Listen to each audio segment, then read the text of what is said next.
he smoked shisha in public. Is it because shisha affected him or because he smoked in public was هذا التعريف؟ Well, it's not the best.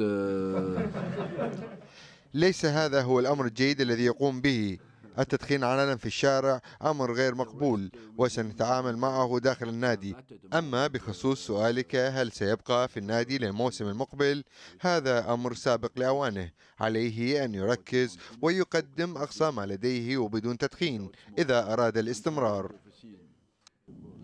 هذا هو التصريح الذي قاله أرسن فينغر مدرب الارسنال لمراسل تلفزيون دولة الكويت خلال المؤتمر الصحفي الذي عقده مع بعض وسائل الإعلام حول تدخين مروان الشماغ للشيشة علنا في شوارع العاصمة البريطانية لندن، وهو ما أثار ردود فعل قوية في جميع وسائل الإعلام العربية والأجنبية. وأبرزت هيئة الإذاعة البريطانية الخبر بالعربية والإنجليزية، وكذلك العديد من المواقع الكبرى وشبكة رويتر في نسختها العربية والإنجليزية، وكذلك يوروسبورت والصحف المجانية الواسعة الانتشار في بريطانيا وعدد من الصحف والمواقع الأخرى. كنت واحد من 3 عرب فقط حضروا المؤتمر بالإضافة إلى شبكات التلفاز البريطانية والعالمية. في رأيي أن طرح مراسل التلفزيون الكويت لهذا السؤال كان هاما جدا، لأن مروان الشماغ لاعب عربي في المقام الأول وظاهرة الشيشة عربية أيضا. والسؤال هنا، هل الشماغ وحده من يقوم بتدخين الشيشة في ملاعب كرة القدم الإنجليزية والعالمية؟ والإجابة بالقطع لا. فمن قبله كان أحمد حسام ميدو، وكذلك ما نشر في الصحف أيضا لنجم أستون فيلا الإنجليزي ستيفن إيرلاند وعادل ترابات ولاعبون آخرون يدخنون الشيشة، وهو ما يجعل الأمر مثار جدل بين مؤيد ومعارض. اول شيء لاعب الفوتبول لما يروح يأرجل او شيء بيكون عنده ضغط، فقاعد بيكون عم بيروق راسه، واللاعبين ما بفتكر بيأثر عليهم. كأنا لاعب بعرف لازم يعطي طاقة 100 يعني اللي بيأرجل وبيعطي طاقة هي يعني مش انه غلط هالشيء. وين روني كلاعب فوتبول بمانشستر يونايتد بدخن، يعني ما عم بيأثر عليه وهو هداف الدوري الانجليزي، فما بلاقيها شيء غلط. في كتير لاعبين بدخنوا وانا بلعب معهم، كنت بالدنمارك منتخب اول، وهون بس بلندن بيعملوا هالقصص، وبلبنان يعني نص المنتخب بيقعد بأرجل بياخد شيشه، وانا ويعني رح يتأهلوا ان شاء الله على كأس العالم، ويعني اكتريتهم 90% بياخدوا شيشه. ورغم أن البعض يرى أن هناك موقف ضد اللاعبين العرب، لكن المؤكد في الأمر هو أن الأندية لا تستهدف اللاعبين العرب، بل الأمر يتعلق برغبة الأندية في الحفاظ على صحة لاعبيها، وكذلك عدم إعطاء الأطفال ممن يحبون نجوم كرة القدم العالمية قدوة سيئة بالتدخين علنا في الشوارع. سواء المنشطات أو الشيشة هذه تسبب له شيء سلبي، لأن اللاعب إذا لعب كثير من اللاعبين المشهورين إذا مسكوا عندهم يعني هاي الشغلات السلبية تأثر من سمعته ويخسر، يعني حتى العقد مالته ينخفض. وليش هو اللاعب يكون مثل أعلى لللاعب. الاهتمام الإعلامي الغربي والعربي بتصريحات أرسن فينغر لتلفزيون دولة الكويت حول ضرورة توقف مروان الشماغ عن تدخين الشيشة إنما تأتي لجدية أرسن فينغر في هذا الأمر. ويبقى أن يقال أن تدخين الشيشة علنا من نجوم كبار أمثال الشماغ يكون له آثاره الضارة على الأطفال، ليس فقط في عالمنا العربي بل في العالم أجمع. جمال شاهين، برنامج كافيه رياضي، تلفزيون دولة الكويت، لندن.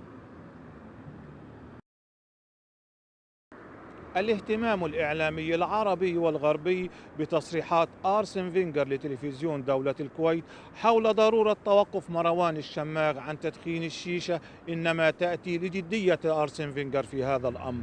ويبقى أن يقال أن تدخين الشيشة لنجوم كبار أمثال مروان الشماغ سيكون لها تأثيرها الضار على الأطفال، ليس فقط في عالمنا العربي وإنما في العالم أجمع. جمال شاهين، برنامج سبورت سنتر، تلفزيون دولة الكويت، لندن. الاهتمام الإعلامي الغربي والعربي بتصريحات أرسن فينغر لتلفزيون دولة الكويت حول ضرورة توقف مروان الشماغ عن تدخين الشيشة يعكس مدى جدية أرسن فينغر في هذا الأمر. ويبقى أن يقال أن ممارسة النجوم الكبار أمثال الشماغ لهذه التصرفات لها آثارها الضارة على الأطفال ليس فقط في عالمنا العربي بل في العالم أجمع. جمال شاهين، النشرة الرياضية، تلفزيون دولة الكويت، لندن.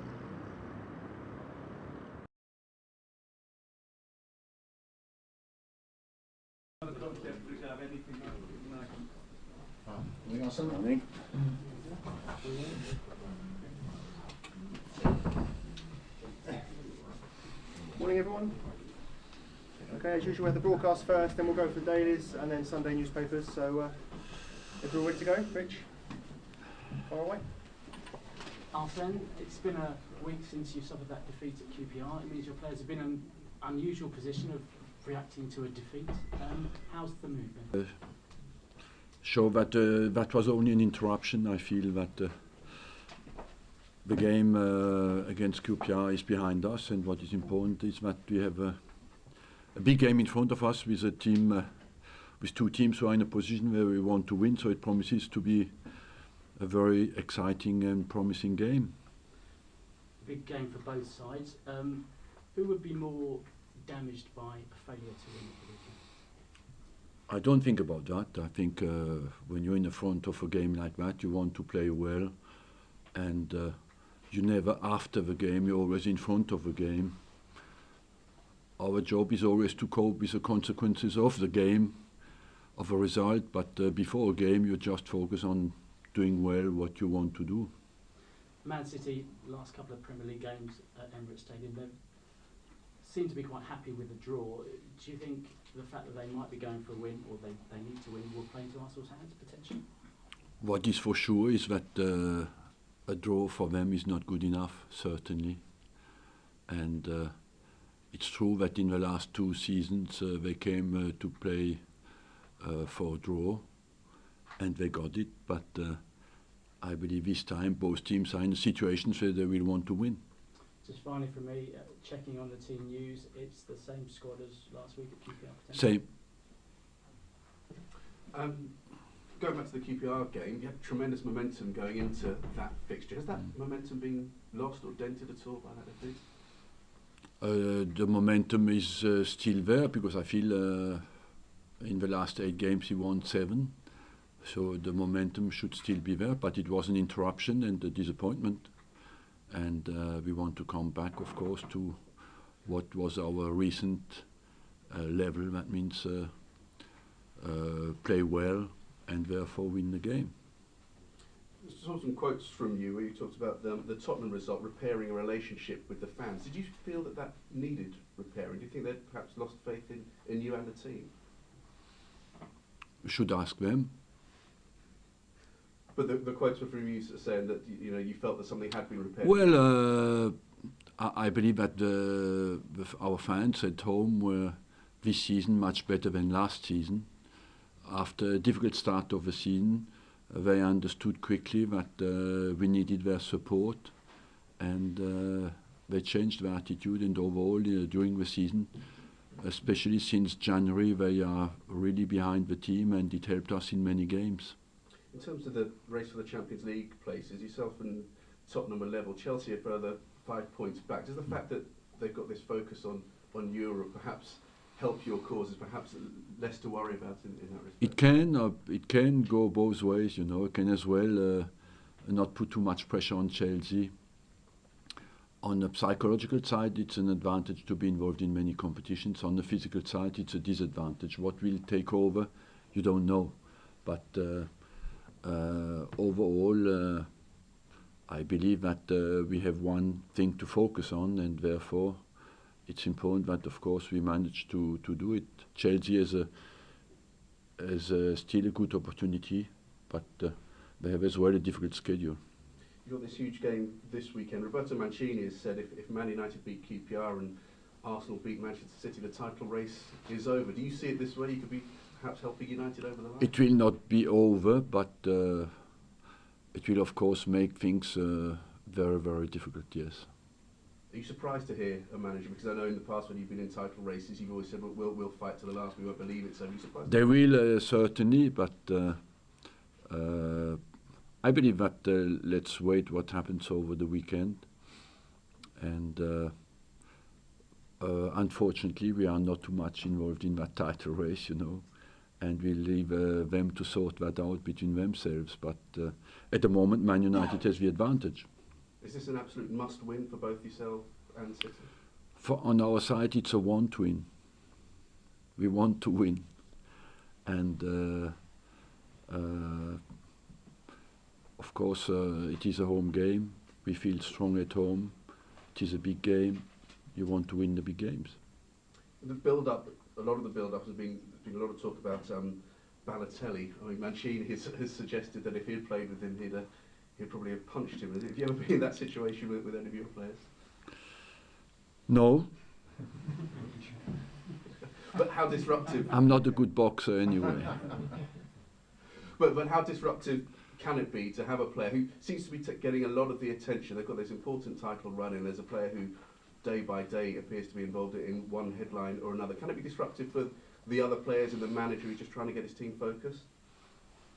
It can, but in this specific case, I don't know the player, nor do I know the situation, so it's very difficult for me to interfere in that, you know. You care about your players, your own problems, and you leave the rest, and believe me, that's enough. You leave all the rest to the other managers. But Arsenal, given a choice, who would you most love to have managed, Balotelli or Tevez? I don't know either of them, and you need to live on daily basis with players to know how difficult they are to manage, you know. But if they are, they have gone through, usually all the players are manageable because they have gone through the youth teams, they have survived in team plays, in teams, in dressing rooms, so you do not always have to believe what you read, because of course people like the excesses of people, but I feel usually players are happy on the football pitch, and it's not as difficult as you think it is. Are you glad then not to have managed somebody like Tevez? No, I think you know, every player has his problems and his difficulties, and that's part of our job. I think we are both players who can be managed by everybody. Well, what do you say to your players about the threat that Balotelli holds before the game? What will I say to my players? If you look, when in the big games, you do not have to say too much, and you make sure that your own team plays at its best and do not focus too much on your opponent, because you have so many players you could focus on that most important relies in your own camp. Given the financial situations of the two clubs and all the money that's been poured in at Manchester City, would a victory on Sunday give you more satisfaction than, say, a victory over a QPR or a Sunderland? Well, a victory for us on Sunday just would think that we can reach our basic target, is to be qualified for the Champions League next year. That's our target. For the rest, I've come out many times on the financial situation. I think we play against a good team and we want to win to show that we have the quality we have shown recently. Arsene, you mentioned that Jack Wilshere is making slow, steady progress. Is that going to be quick enough for this season now? Well, we will know in the next 2-3 weeks. I mean, you're not tempted to? Are you tempted to maybe just give him a complete break from this season? We try to keep the hope alive for him, you know, and without taking too many risks. That means we adapt day to day to manage him, to improve his physical state and get him fit as quickly as we can without taking too big a risk. That means when he has pain, we stop him. But we are now end of March. That means to go to big competition without having played at all is impossible. So that means in the next 4 or 5 weeks we'll know more. The next 3 weeks will be decisive. You think End of April, you would think a player who wants to play in June, end of April, will have to be competitive. So that would, this next couple of weeks would decide, do you think, whether he could go to the Euros as well? The next 3 weeks, yes. Mr. Arsene, did you angry from Marwan al-Shamak daughter? He smoked shisha in public. Is it because shisha affected him or because he smoked in public was Adel Tarif? Well, it's not the best thing to do. The rest we deal with it internally. So did you continue? Does he will continue to play with Arsenal next year? That at the moment is too early to answer that question. What we want him is to focus completely without smoking until the end of the season. Final question there, Mark. I'm not sure I can follow that. Harry Redknapp said there's going to be a lot of twists and turns in the final weeks for the race for third, and on paper he suggested that Tottenham's reign could be a bit easier than Arsenal. Do you see there being a lot of twists or turns, or do you actually see it still in your own hands? Not really. I believe that it will be down to... We have been consistent in the last 2 months, and if we maintain that consistency, will not be many twists and turns. Tottenham has... you never know how easy a program is in this Premier League, because if you look at the last 2 months, we won at Everton, at Liverpool, and lost at QPR. That was not really predictable. So that's very difficult to predict. You're still convinced Arsenal can finish third, it's in your own hands? I'm convinced we can do it, yes, of course. Like Tottenham is convinced they can do it, what is completely normal, because we are at the same level of points. Okay, guys. Also, if you stay there. Daly's going to come. Will, though, can you turn the lights off? Thank you, mate. Thanks, Arsene. Thank you.